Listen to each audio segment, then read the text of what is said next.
My dear students, आज मैं आप लोगों को इंटीजर्स के कुछ एक एग्जांपल समझाऊंगी। ठीक है, जैसे अब मैंने मान लीजिए कोई क्वेश्चन आपको दे रखा है कि right all the integers between the given pair. कोई पेयर दे रखे हैं नेगेटिव पॉजिटिव या नेगेटिव नेगेटिव, तो उनके बीच का नंबर लिखना है। अब पहला है -30 एंड -20 के बिटवीन जो है वो पेयर लिखने हैं। अगर आप नंबर लाइन को ध्यान में रखेंगे तो क्या होता है कि माइनस का नंबर जो है वो नंबर घटता चला जाता है, वैल्यू उसकी बढ़ती चली जाती है।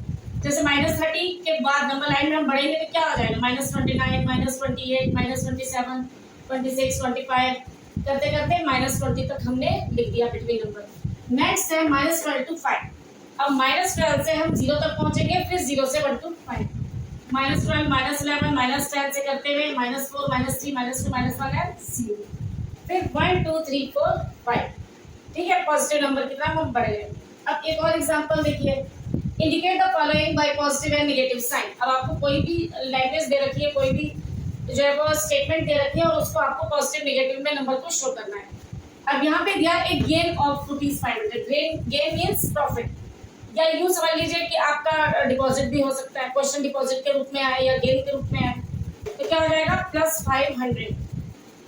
और अगर 1000 मीटर बिलो सी लेवल के बिलो है तो वो शो करते हैं -1000 मीटर। अगर किसी भी केस में लॉस हो रहा है, नुकसान हो रहा है, या बैंक से हम विड्रॉ कर रहे हैं, कोई मनी निकाल रहे हैं, तो माइनस में शो होगा।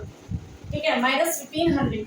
अब टेम्परेचर के मैटर में तो मैं ऑलरेडी आपको एग्जांपल दे चुकी हूँ। इंक्रीज अगर टेम्परेचर में हो रहा है तो प्लस, अगर डिक्रीज हो रहा है यानी कम हो रहा है तो वो माइनस में होगा। +10 डिग्री सेल्सियस, -15 डिग्री सेल्सियस। ठीक है ना, ये कुछ एग्जांपल है।